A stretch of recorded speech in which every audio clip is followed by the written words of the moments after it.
Well, good morning, kids, and welcome to another episode of Virtual Sunday School. Are you guys excited for today's lesson? Sarah JJ is so happy and so excited because I was telling you last week about a few people in the Bible named Daniel and his friends Shadrach, Meshach, and Abednego. Do you guys remember? I know those were kind of hard names to remember. Can you say them with me? So Daniel's name, remember, he was changed to Belshazzar, and his friends were Shadrach, Meshach, and Abednego, okay?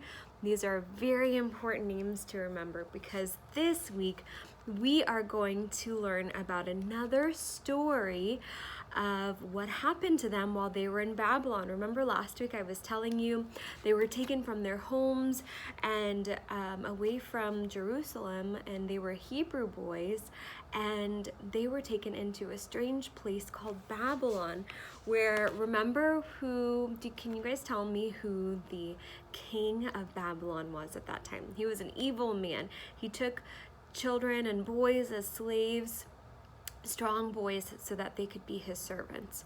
So do you remember what his name was? That was kind of a hard one too. It was King Nebuchadnezzar. That's right. So you're going to learn about King Nebuchadnezzar and Daniel's three friends in this story. So King Nebuchadnezzar, remember how I was telling you he's kind of an evil king. He wasn't good. He didn't serve the God that we serve. He wanted to serve himself. Do you know what that means? So he wanted all the people in Babylon to worship him. But he was only a man. We don't worship just any person. We worship God who is holy and true and majestic, and he's not like any idols or anything that is carved images or like a statue. Maybe if you've seen a statue before, that's kind of what the people who didn't serve God served. But we serve a living God, right? So guess what King Nebuchadnezzar decided one day? He said, I'm so strong and such a powerful king that I want a golden statue made after my image.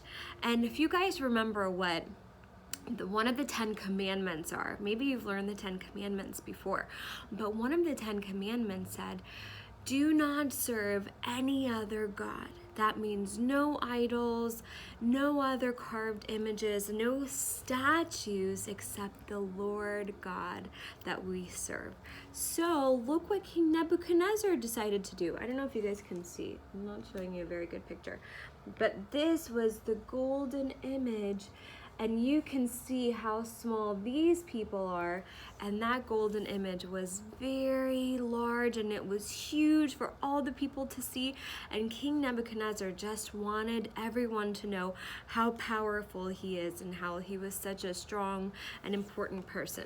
I'm gonna move this over so you can see a little bit better. And that's King Nebuchadnezzar. He thought he was such a cool guy and he was so strong and that he was more powerful than God. Do you guys think that God liked that? Definitely not. God did not appreciate that. King Nebuchadnezzar wanted to create something that was more powerful than him. So guess what happened?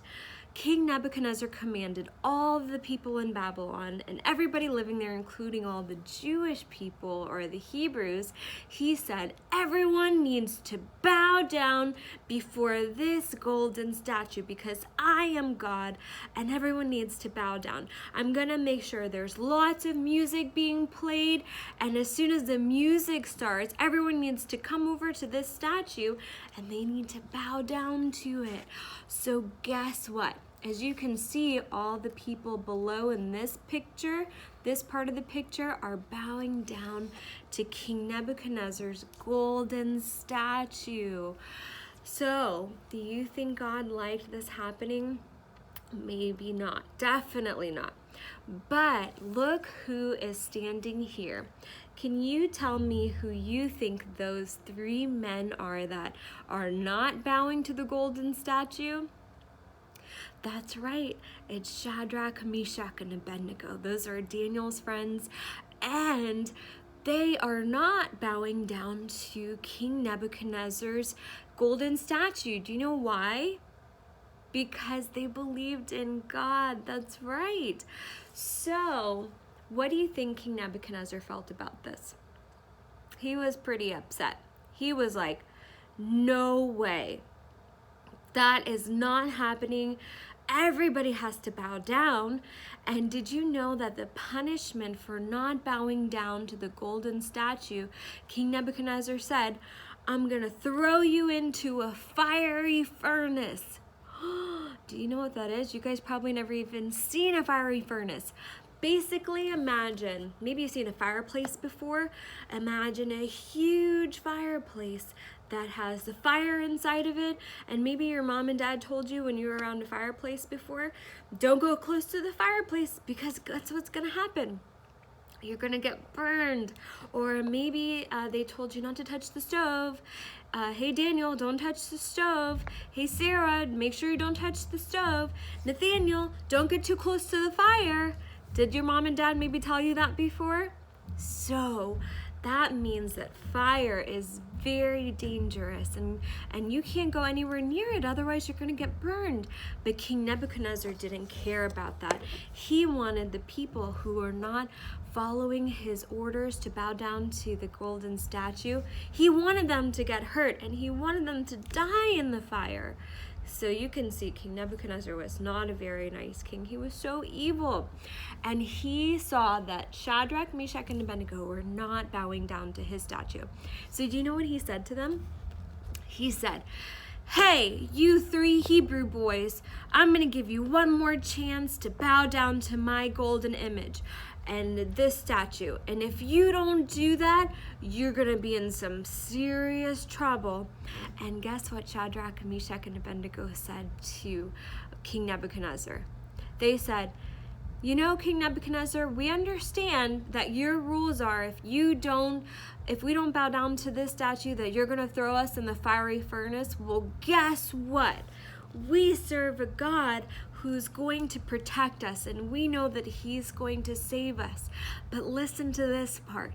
In the Bible, it says that Shadrach, Meshach, and Abednego were so strong in their faith, they said, you know what, King Nebuchadnezzar? Even if God doesn't save us from this fire and he allows us to get hurt, that is okay with us because we serve a God that's bigger than you. So they were willing to even die for God because they love God so much, and they wouldn't, even if it cost them their life, they were not going to bow to this statue. So guess what happened? King Nebuchadnezzar threw them in the fiery furnace.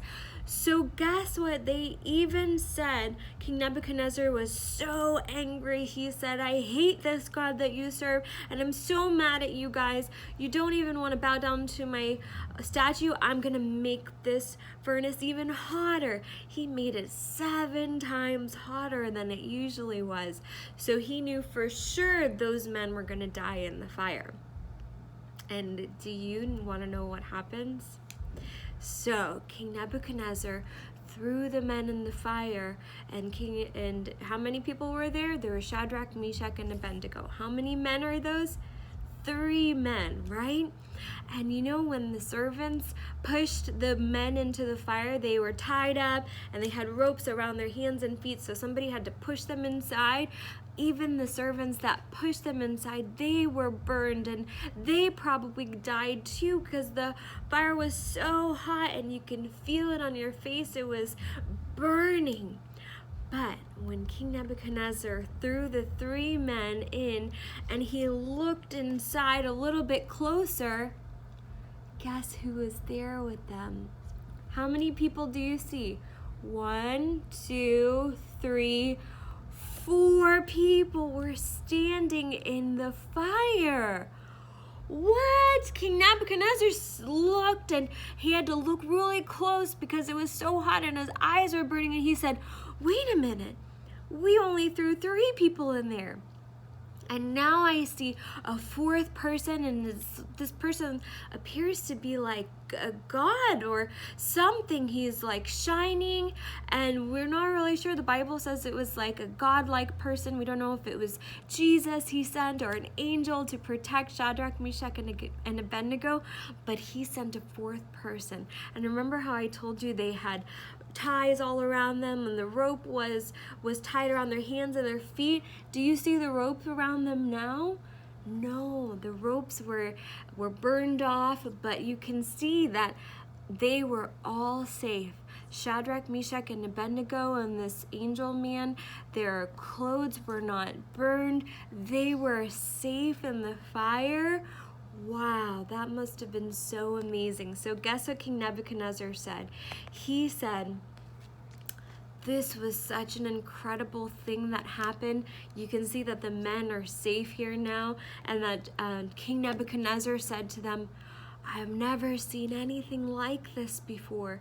Your God must be so much more powerful than me, and he's so much stronger, and I believe that God is a more superior God than me. And anyone who says anything bad about your God, the God that we serve, is going to be in really big trouble if they don't worship, and if they say anything bad about the God that we serve. So you can imagine King Nebuchadnezzar, who is so insistent, and he was so positive that he was the best king and the most powerful God in the whole place of Babylon. His heart also changed, and he believed in the God that we serve because he saw such an amazing miracle that God actually saved these three men from a fire, even though it doesn't make any sense, and no one is supposed to be kept alive in a fire. That's how amazing our God is, okay?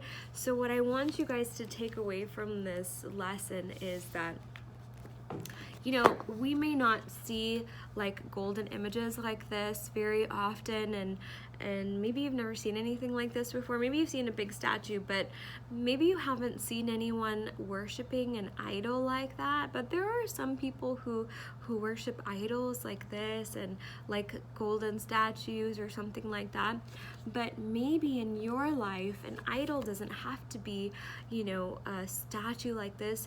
An idol means that it's anything that we spend more time worshiping other than God. And that means, where is all of our time spent? Maybe you guys like to watch TV. Sarah Tutu likes to watch TV sometimes, and maybe do things that are not spending time with God. So you have to ask yourself, did I spend enough time with God, or am I spending my time doing something else that's not worshiping God? And that other thing that we're spending our time with might be considered an idol. So this story is important for us to learn that even though, you know, we might say that we love God, we have to ask ourselves, do we really love God? Are we really spending time with God and praying and reading our Bible and listening to all the Bible lessons and learning about God's stories is really important. So I hope that was a lot of information, but maybe you guys got something from it. It's super important that you understand that this can happen even in our life today. And we have to do what Shadrach, Meshach, and Abednego did, which was, what did they do? They stood strong, and they said, even though everyone else was worshiping the idol of King Nebuchadnezzar and the statue, they did not, because they knew what was right. Just like how we learned in the last lesson, they didn't eat any bad food, that the king's food they knew was not good for them. They did the same thing, and they stood strong in their faith, and they said, even though everyone else is doing what is not right in God's sight, we're not going to do that. So I hope that you guys learned a very important lesson here, and I'm really excited to teach you next week's lesson too, because it's also about Daniel. And I hope everyone sends in their memory verse, and I can't wait to to hear everybody's videos this week. And I love you guys. I'm praying for you, and I hope everyone's staying safe. And I'll see you next week.